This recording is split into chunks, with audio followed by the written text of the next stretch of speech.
coordinate geometry of the line. So we're going to go through a few bits of terminology that you would be familiar with from junior cert. Again, all the formulae are in your log tables. Okay, so make sure you have your log tables with you. So some keywords we're going to come across: the distance between 2 points, or the length of a line, the midpoint between 2 points, the slope of a line, and the equation of a line. These are terms you should all be familiar with from junior cert. Okay, so the first thing is the distance between 2 particular points. So if we have 2 points, A and B, as shown here, I want to get the distance between A and B. So just label the 2 points. Call one of them x1, y1, and call the other x2, y2. It does not matter which you label as x1, y1, and which you label as x2, y2, because the distance from A to B is the exact same as the distance from B back to A. So the order in which you label them doesn't matter. Okay, but just make sure you don't call one of the points x1, y2. You can't do that. It has to be x1, y1 together and x2, y2 together. So the formula for distance is the length of AB. So the absolute value of AB just means the length of AB is the square root of x2 minus x1 to be squared plus y2 minus y1 to be squared. Okay, so again, you just sub into the formula and tidy it up, and that is the distance between 2 points that appears on page 18 of your log tables. Okay, so that's the first thing I want you taking down in your notes. So the distance between 2 points, there's your formula. That's all you need to take down there.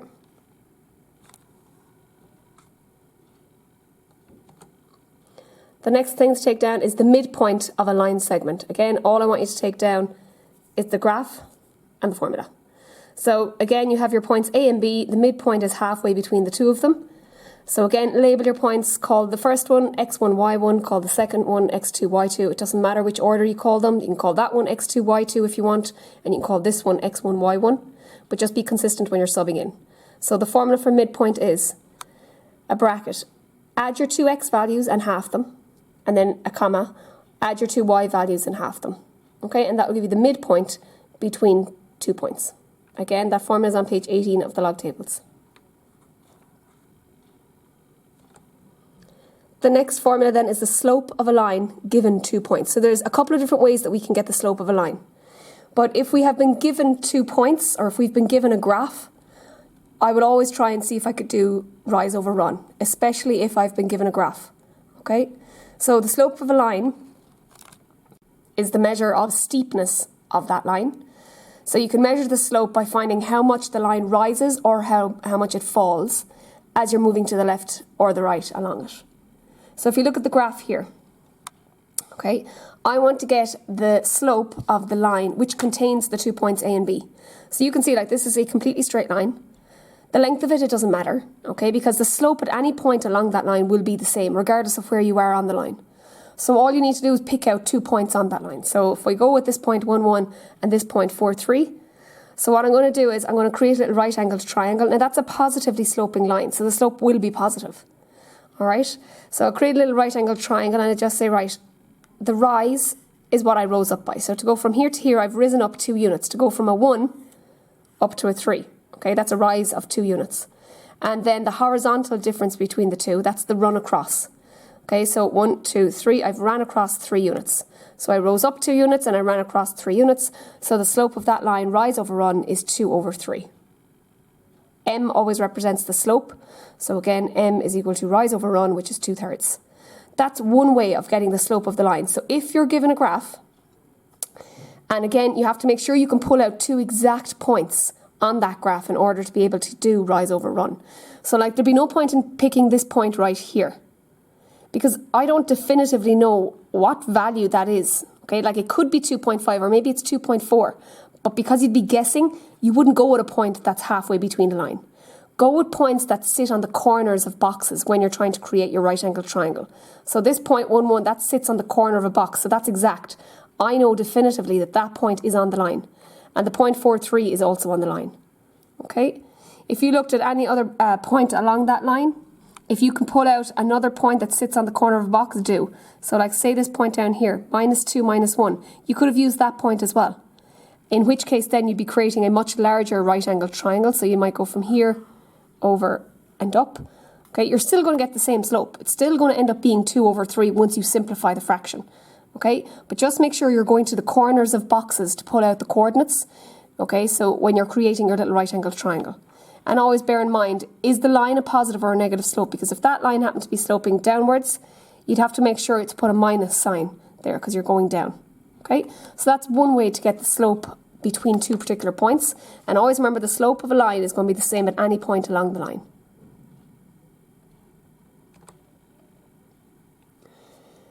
Let's look at this example for a negatively sloping line. So again, it's going to have a negative slope, and because we've been given a graph, I'd be using rise over run, okay? Or you can use the formula, which I'll show in a second. So again, pull out any points that are on corners of boxes. So I could have used this point here. I could use this point here. I could use this point here, this one here, or this one here. Okay, so there's a few points along that line. So I've just picked this one and this one. All right, but it doesn't matter which you use as long as you're creating a right angled triangle with it. Okay, so again, it's negatively sloping, right? So that means it's falling by 2 units here. Okay, so I've got a rise of -2, a fall of 2. And it ran across 4 units, 1, 2, 3, 4. So that's a rise of -2 and a run of 4. So that's -2 over 4, rise over run, and that simplifies down to -1/2. So the slope of that line is -1/2. Okay, negatively sloping line. Right, the slope can also be found when you have 2 points on the line as well. So if you were anyway in doubt about your rise over run, you can always use the formula. Again, this formula is on page 18 of your log tables. So slope is m equals y2 minus y1 all over x2 minus x1. So just make sure you label your 2 points as x1, y1, x2, y2. And again, it does not matter which you call which. Just be consistent when you sub into that formula. Okay, so for example, if we go back here again, all right, let's say I want to get the slope of that particular line. So I should be getting out -1/2 as my answer. So C is -2, 3, and the point D was 2, 1. So I just picked out 2 points that were on that line. Okay, I'm going to label them. So I'll call this one x1, y1, and I'll call this one x2, y2. All right, the formula for slope is m equals y2 minus y1 all over x2 minus x1. And then we're just subbing in. So y2 was 1, so that's 1 minus y1 was 3, all over x2, which is 2, minus x1, which is -2. Keep it in a bracket because it was negative. A minus by minus will end up being a plus. 1 take away 3 is -2, all over. 2 minus multiplied by minus is a plus, so that's 2 plus 2. 2 plus 2 is 4. -2 over 4 simplifies down to -1 over 2. So the slope of the line that contains the 2 points C and D is -1/2. And that's what we got when we used rise over run. Okay, you can check the same for this one. So we had 2 points there, A and B were on that line. So again, A was 1, 1, and B was 4, 3. So again, let's label them out. So I'll call this one x1, y1, and this one x2, y2. My formula is m equals y2 minus y1 all over x2 minus x1. So subbing in, y2 is 3 minus y1 all over x2 minus x1. 3 take 1 is 2, 4 take 1 is 3. So I get 2/3. And that's what I got when I did rise over run. Okay, next is number 4, okay, the equation of a line. So the equation of a line, it's going to tell us the x-coordinate and the y-coordinate of every point on that line and how they are related to each other. Okay, so there are 3 main ways that we can write out the equation of a line. So this is what I want you to take down in your notes. So your heading is the equation of a line. Right, so the equations of lines are written in these 3 main forms. The first one there is in your log tables, okay? Well, they're all in your log tables, right? But this is the equation of the line in the format y minus y1 is equal to m a bracket x minus x1, where x1 and y1 are a point on that line, and m is always the slope. Okay, so there are 2 things you need for the equation of a line: a point and a slope, always. They're the 2 things you need for the equation of a line. So once you have a point and you have the slope, all you're doing then is subbing into that equation. So that's form 1. Form 2 might be if you want to write it in the format of y equals mx plus c, where m represents your slope again, and the plus c represents the y-intercept. Okay, so the plus c is the y-intercept. This is where the line will cut across the y-axis. Okay, so if you had the y-intercept and you had the slope straight away, you could just write it down in this format. Or again, even if they gave you the y-intercept and the slope, the y-intercept is a coordinate, so you can still go back and use the first method again and still get out the equation of a line. Lastly then, your equation of the line can be written in this format. ax plus by plus c is equal to 0. Okay? And that just comes from manipulating the formula. So once you've gotten out if you did it part 1 or if you did it by part 2, you can just manipulate the equation to get it looking like this by bringing everything to the left-hand side of the equals, and you'll have ax plus by plus c is equal to 0. Okay, so there are your 3 forms of getting the equation of a line. So again, remember, you need 2 things for the equation of a line, a point and a slope. Make a note of that. Now we're going to come back again to slope. So far we know how to get the slope if we've been given a graph. We'll use rise over run. If we have 2 points on a line, we can use the formula y, or m is equal to y2 minus y1 all over x2 minus x1. But lastly, if we are given the equation of a line and we are asked to get the slope, well, depending on what way we've been given the equation of the line, let's say the equation of the line is written like this. Well, m straight away is the slope, so we can pull out the slope, whatever that m value would be. Let's say the equation of the line is given in this format, y equals mx plus c. Again, the m value is your slope, so whatever the coefficient of x is, that is going to be your slope. Lastly, if the equation of your line is given in this format, ax plus by plus c is equal to 0, how you get the slope when it's given in this format is minus a over b. So m is the slope, and that equals minus a over b. So whatever your value for a is, sub it into this formula, and whatever your value for b is, sub it into that formula. Okay, so for example, so we're going to put an example underneath that part 3. Let's say you were given the equation minus 2x plus 3y minus 4 equals 0. That's the equation of a line, and it's in the format of ax plus by plus c is equal to 0. So I'm just going to write that above it. Ax plus by plus c is equal to 0. Okay? Now, from that, if you were asked to find the slope, all I'm going to do is I'm going to use the formula minus a over b. Okay, so minus a over b, and just sub in. So m is going to equal minus a is minus 2 all over b, which is 3. Minus by minus is a plus, so that becomes 2/3. So the slope of that line is 2/3, and that's the quick way of getting it, using minus a over b. Okay, the next thing then is the point of intersection between a line and the x and the y-axis. So these are the x and y intercepts. So when a line cuts the x-axis, the value of y will always be 0. So you'd let y equal 0 and you'd sub into the equation and you get out your x-coordinate. When a line cuts across the y-axis, the x value is always 0. So you'd sub 0 in for x and you get out your value for y and you'd write it as a coordinate. Okay, so number 6 there, they are your x and y intercepts. Number 7, the point of intersection between 2 lines. So when you want to find the point of intersection between 2 lines, you're always going to be doing simultaneous equations. Or you may read it off the graph if it's visible in the graph. But if you're just given 2 equations of a line, you'll do simultaneous equations to find the point of intersection between those 2 lines. Number 8 there is the slope of parallel and perpendicular lines. Well, for parallel lines, the slopes are always the same. Okay, so m1 is the slope of line 1 and m2 is the slope of line 2. So if a and b are parallel to each other, there's your symbol for parallel lines, those 2 little lines there. Okay, so if a is parallel to b, then the slope of line 1 is equal to the slope of line 2. Okay, so they'd have the same slope. However, if a is perpendicular to b, so if the line A is perpendicular to b, so that means it meets it at a right angle, then the slope of line 1 multiplied by the slope of line 2 would equal minus 1. So when you'd multiply the 2 slopes together, for perpendicular lines, you should get an answer of minus 1. That would prove that the 2 lines are perpendicular. If their slopes, when multiplied, give you a minus 1. Okay? Also, if the slope of one particular line, let's say, for example, if the slope of line 1 is minus a quarter, and if line 2 is perpendicular to line 1, then we can easily get the slope of line 2. So all you do is you work with the slope of line 1. Okay, so I'm just going to write this down here. So m1, line 1, the slope there is minus 1 over 4.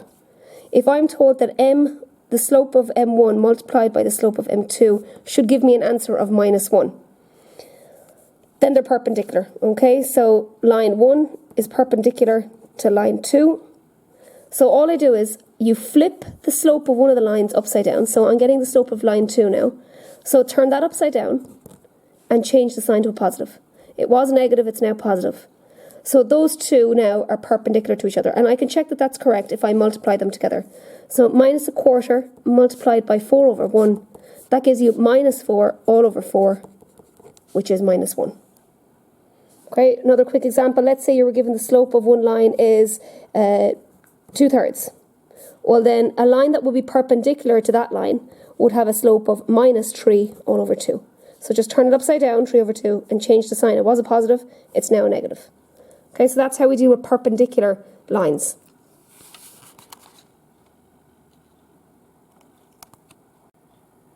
Okay, the next example. The line K, which is 6x minus 8y minus 71 equals 0, and the points A and B are shown. Part 1 says find the length of A to B. So those two absolute value lines there, that means the distance. Find the distance between A and B. So we're just going to use our distance formula and sub into it. Okay. So the distance between A and B. The formula is x2 minus x1 squared plus y2 minus y1 squared. I'm going to label my points. So A was the point 8 minus 6. B was the other point, which was 5 minus 2. Label them. That's x1, y1, x2, y2. And then you're just subbing in. Okay, so it's going to be x2, which is 5, take away 8 squared, plus minus 2, take away a minus 6. Keep it in a bracket, squared. Now I'm going to continue to tidy this up before I go near the calculator. 5 take 8 is minus 3, so that's minus 3 to be squared, plus minus 2 minus minus 6. Well, minus by a minus is a plus, so that really is minus 2 plus 6 to be squared. Minus 3 squared is 9, plus this is minus 2 plus 6, which is 4. So that's technically 4 squared, which is 16. 9 and 16 is 25, and the root of 25 is 5. So the length of A to B is 5 units. Okay. Part 2 of this question said find the midpoint of AB. So I want to get the midpoint. Again, I'm using the same 2 points, A and B.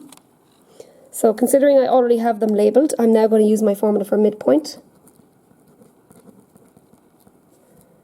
which is x1 plus x2 divided by 2, y1 plus y2 divided by 2, and sub in. So you're adding your two x coordinates, so 8 and 5, and you're halving them. And then you're adding your two y coordinates, which are minus 6 and minus 2. So that's minus 6 plus minus 2. All over 2. That's 13 over 2. Minus 6 plus minus 2. Well, a plus by a minus is a minus. So that's minus 6 minus 2, which is minus 8 over 2. Continue to simplify. You can leave it as a top heavy if you want. Otherwise, 2 goes into 13 6 times, 6.5 times. So 6.5. And minus 8 divided by 2 is minus 4.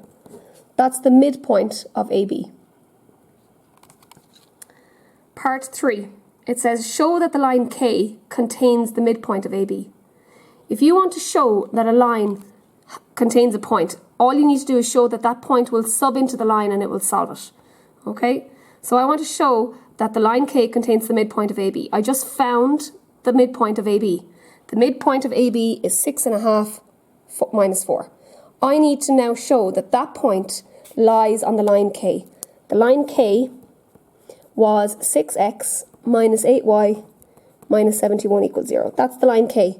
So I want to show that that point lies on that line.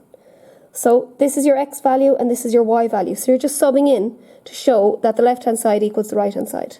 So it's going to be 6 times 6.5 minus 8 times minus 4 minus 71. And you're asking yourself, does that equal 0? Okay. So when you sub it in, 6 times 6.5, that's 39, plus 32 minus 71. 39 and 32, that's 71. Take 71 is 0. So the fact that my left-hand side is equal to my right-hand side, that's telling me that that point lies on that line. So if a point is on a line, it should sub into it and solve it. Okay, you might make that note to yourself. So when a point is on a line, it should sub into it. And when I say sub into it, the x and the y coordinates, the values of x and y should sub into the line and solve it. Okay, just put a note around that, highlight it. Okay. Okay, next then we're looking for part 4, which is find the slope of a to b. So again, I want to get the slope of this line. Now the fact that they've given me a graph, you could use rise over run. It's a negatively sloping line, okay, AB. So I could create a right angle triangle going from that coordinate to that coordinate because they're on the corners of boxes, okay? So it would have a rise, or well, technically it's a fall because it's a negative slope. 1, 2, 3, 4. 4 units. Okay, I've gone from a -2 to a -6. That's a drop of 4 units. So it's got a fall of 4 and it's got a run across of 1, 2, 3. So that's -4 over 3. So if I wanted to go with rise over run, it's -4 over 3. Otherwise, you can use your formula for slope. Okay, so if I want to use the formula for slope, m equals y2 minus y1 all over x2 minus x1. Remember again your coordinates, the point A was 8 minus 6 and B was 5 minus 2. And label them x1, y1, x2, y2. And then you're just subbing in. Okay, so m equals y2, which is -2 minus y1, keep it in brackets because it's a negative number, all over x2, which is 5, minus x1, which is 8. That's -2 plus 6. -2 plus 6 is 4. All over 5, take away 8 is -3. You would never leave a fraction with a negative number in the denominator. So that's a +4 divided by a -3. A plus divided by a minus means the whole number is negative, -4/3. And that's the same answer I would have gotten if I had used rise over run. Okay. Part 5 says find the slope of the line K. Now they've given me the line K in the format ax plus by plus c is equal to 0. So that's the format that's in. So when you are given a line and it's in that format, so 6x minus 8y minus 71 equals 0, you're going to use the quick way of getting the slope. So m here will equal minus a over b. Alright, this is your a value, this is your b value, and that would be your c, but we don't need c. So I'm just subbing in, so it's going to be minus. A was 6 all over b, which is -8. A minus divided by a minus is a plus. 6/8, well, you can simplify down that, you're going to get 3/4. So the slope of the line K is 3/4.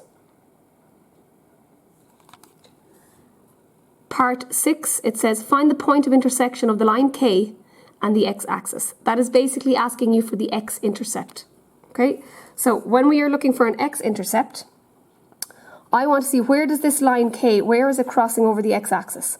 Now, you can't pull it off the graph because it wouldn't be definitive, right? That looks like it's roughly at around 11.8, okay, that it's hitting the x-axis there, but it's not definitive. So we have to use our substitution, okay? So when a line crosses the x-axis, its value for y will always be 0. Y is 0 everywhere along the x-axis, okay? So I am looking for the x-intercept, which means we let y equal 0.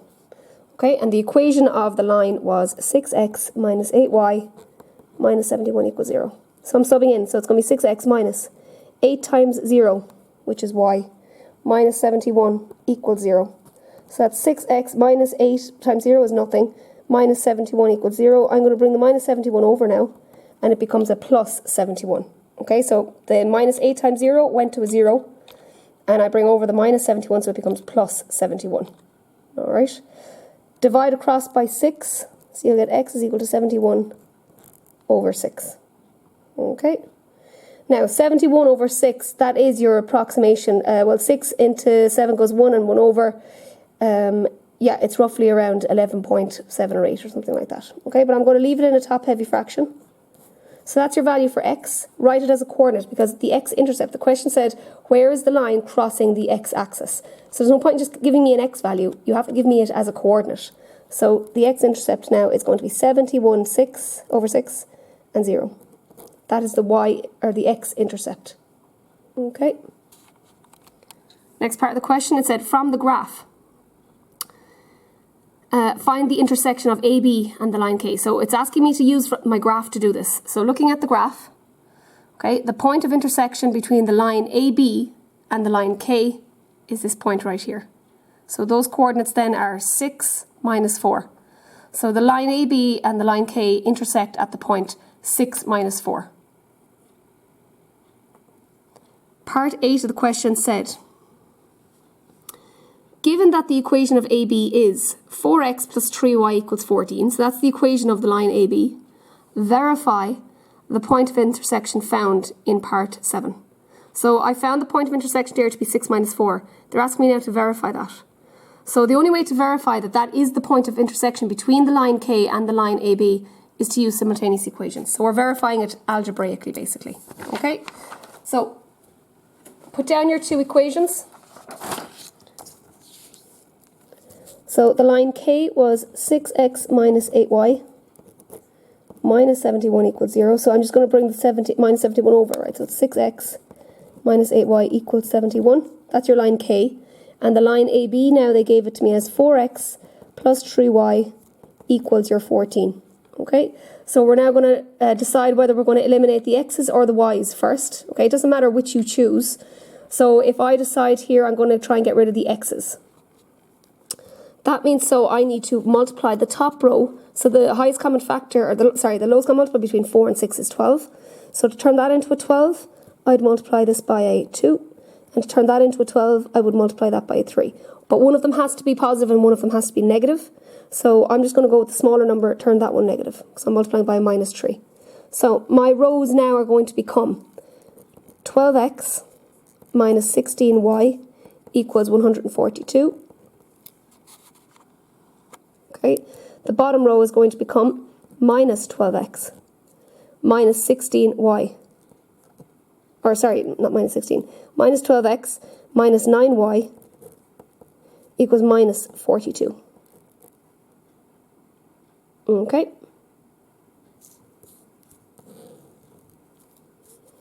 Now, the x's automatically cancel. They're gone. I've got a minus 16 and a minus 9y. That's minus 25y. And I've got a 142, take away 42, that's 100. To get y on its own, divide across by minus 25. So y is now going to equal 100. Divided by minus 25 is minus 4. So I've now found y. I need to now go and get x. So sub your y value back into one of those two original equations. It doesn't matter which one you choose. So if I go with the bottom equation, so it's going to be 4x plus 3y equals 14. I'm now saying y is minus 4, so that's 4x plus 3 times minus 4 equals 14. So 4x minus 12 equals 14. 4x equals, bring over the minus 12 and add it on. So 14 plus 12 is 26. Divide across by 4. So 26 divided by 4 is 26 over 4, or if you simplify, that's 6.5. So there's your x value, there's your y value, write it as a coordinate. The point of intersection between the two lines is 6.5 minus 4. And that's verifying my answer from the graph as well. Okay. The last part of this question said, what can you conclude about the lines AB and the line K? So what we know about these lines, well, we found the x-intercept of the line K. That's got nothing to do with this line here. We did find the slope of K. We did find the slope of AB. So I know by looking at them, they're obviously not parallel lines, but I'm going to check, are they perpendicular? So when I would multiply their slopes, do I get a minus 1? And if I do, that tells me they are perpendicular lines. So let's do that.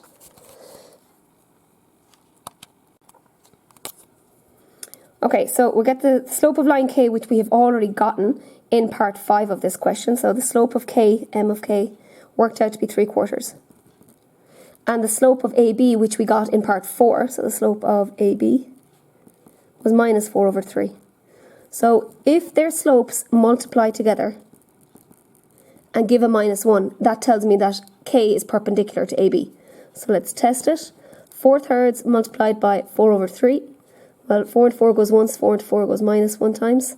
3 into 3 goes once, 3 into 3 goes once. You get minus 1 over 1, which is minus 1. Okay? Or if you didn't simplify here first, you just say top by top, bottom by bottom. You'd end up with minus 12 all over 12, which is still minus 1. So the fact that they are multiplied together and giving me a minus 1, that's telling me that the line K is perpendicular to the line AB. Okay, so in your books on page 270, I want you to do question 1B. Okay, you're going to do part 1 and part 2, so you're getting the length of A to B and you're getting the midpoint of AB. You're then going to do question 2, find the slope of that line and find the point of intersection of the line L and the x-axis and the y-axis, so that basically means get the intercepts. And then you're going to do question 6. L and K are those two lines. Prove that L is perpendicular to K. So how you prove it is you go off and you get their slopes, multiply them, and you should get a minus 1. Okay, so these are the solutions. Okay, so for question 1B, you're finding the length or the distance between A and B. So you're using your distance formula. Okay, so make sure you take down the distance formula correctly, and then you're subbing in your values for x1, y1, and x2, y2. You should be able to get out 3 root 10 units. Don't write it in decimal format unless you are asked. Okay, so leave it in third format. So 3 root 10 is your final answer. Part 2 of that same question said find the midpoint of the line segment A to B. So put down your formula for the midpoint, which is a bracket.